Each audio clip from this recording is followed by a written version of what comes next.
Oke, selamat sore anak-anak. Pada pertemuan kali ini, Miss akan membahas tentang teks eksplanasi. Ya. Nah, di sini yang akan Miss bahas adalah tentang mengidentifikasi dan mengonstruksi teks eksplanasi, pengertian teks eksplanasi, struktur teks eksplanasi, kemudian mengonstruksi informasi berdasarkan pengetahuan dan urutan kejadian dalam teks eksplanasi. Mengidentifikasi informasi berarti pengetahuan dan urutan kejadian. Teks eksplanasi adalah teks yang berisi penjelasan tentang proses terjadinya peristiwa atau fenomena alam, sosial, budaya, atau yang lainnya. Struktur teks eksplanasi terdiri dari pernyataan umum. Di dalam pernyataan umum, yaitu menyampaikan atau menjelaskan tentang pengertian atau konsep peristiwa tersebut. Penjelasan seperti ini merupakan pengenalan antara pembaca dengan objek yang akan disampaikan.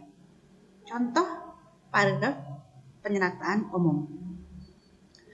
Pengenalan dapat dimulai dengan, tahukah Anda tentang X? Nah, X adalah objek yang akan disampaikan.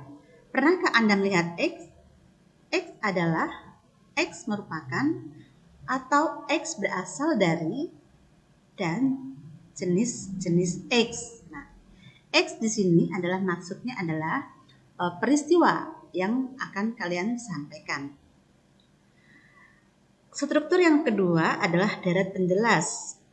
Di dalam penjelas ini, yaitu penjelasan umum yang telah disampaikan tadi, diikuti oleh penjelasan berupa alasan, cara, proses, atau aturan mengapa peristiwa itu terjadi.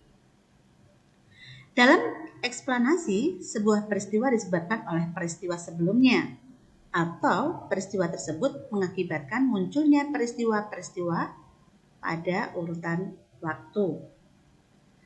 Kemudian interpretasi merupakan penutup teks yang berisi pendapat penulis. Ya, dalam hal ini interpretasi bisa disampaikan, bisa juga tidak disampaikan. Jadi strukturnya adalah pernyataan umum, deret penjelas, dan interpretasi jika diperlukan. Sedangkan mengonstruksi informasi, yaitu pengetahuan dan urutan kejadian dalam teks eksplanasi, mengurutkan kejadian berarti memperhatikan hubungan kausalitas atau sebab akibat.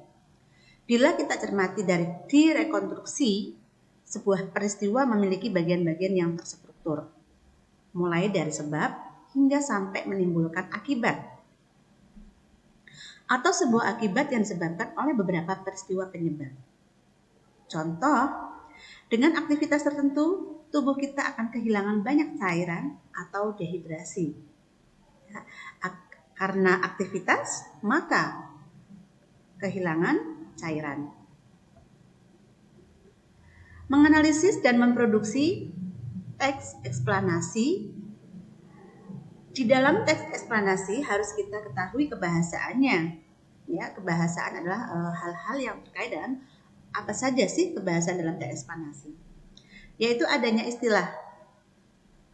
Istilah di sini adalah kata-kata yang memiliki makna khusus di bidang tertentu, tergantung apa yang akan disampaikan. Misalkan, jenis eksplanasinya tentang fenomena alam, seperti gempa.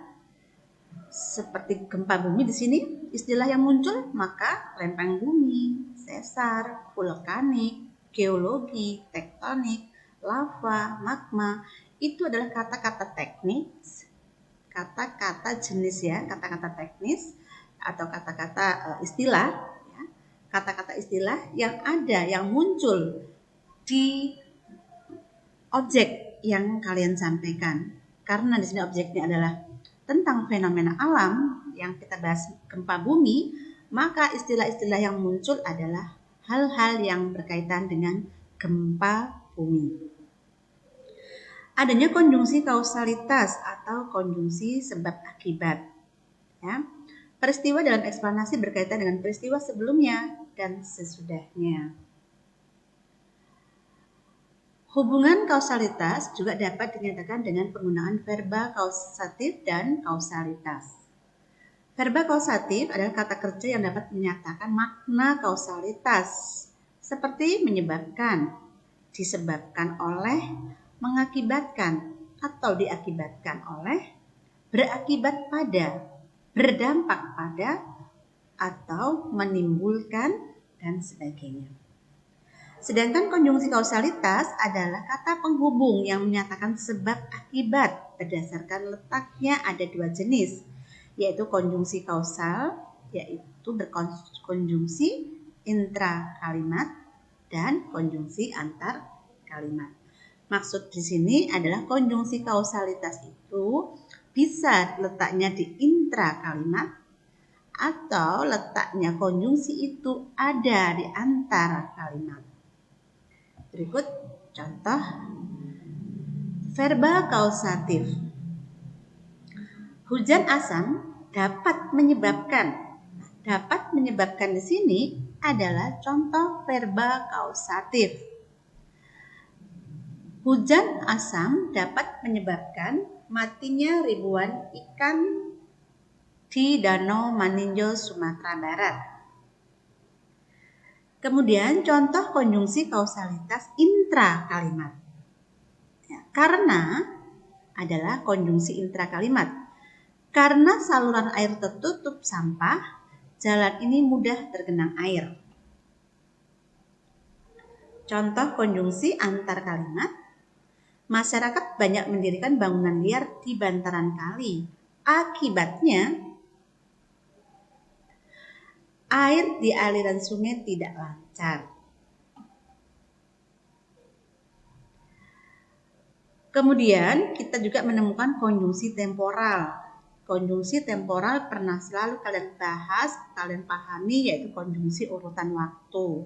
Di sini adalah contoh-contoh atau jenis-jenis konjungsi temporal. Mula-mula, setelah itu, lalu, kemudian, sebelum, sesudah, selanjutnya, dan berikutnya. Memproduksi teks eksplanasi dengan memperhatikan struktur dan kebahasaan, menentukan tema proses terjadinya hujan. Kemudian di sini bisa juga terjadinya tsunami, bisa juga terjadinya gerhana, tergantung kalian mengambil tema apa. Kemudian mengumpulkan bahan.